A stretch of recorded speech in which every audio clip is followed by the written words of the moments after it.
Il-Gvern nieda standards soċjali regolatorji ġodda għal anzjani b'kondizzjonijiet kroniċi u dipendenza għolja bil-għan li jgħixu aħjar. Dawn l-standards joddu l-aktar għal-residenza San Vincenz de Paul minħabba l-fatt li sissa hija l-unika residenza f'Malta li toffri kura lill-anzjani b'dipendenza għolja.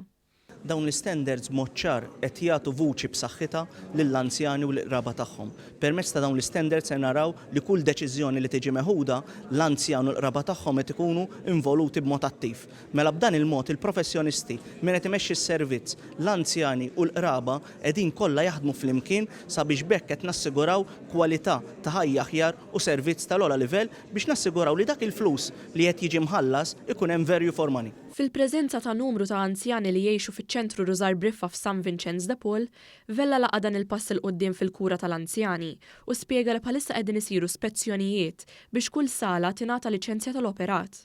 Spjega li llum il-Gvern qiegħed jalloka 170 miljun euro fis-sena u qed jipprovdi 5,000 sodda waqt li 30,000 oħra qed jingħataw il-kura fil-komunità. Tnieda wkoll proċess ta' konsultazzjoni pubblika biex jinħolqu standards għal madwar 40 dar tal-anzjani. Il-Ministru għal-Ħarsien Soċjali Michael Falzon laqa trasformazzjoni maġla li saret tul dawn l-aħħar snin fir-residenza San Vincenz. Dan hija istituzzjoni li b'kollox bej ħaddiema u bej residenti tiġbor kważi 3,000 ruħ. Nħarsu l-qudiem sar investiment kbir il-qudiem u llum rejna ħaġa oħra wkoll li dak li ngħidu nipritkawh. Edna li rridu standards fil-qasam soċjali u bdejna għaliex le anke nagħtu l-eżempju aħna. Dik hija xi ħaġa pożittiva li turi anke l-impenn u s-serjetà li għandna bħala amministrazzjoni.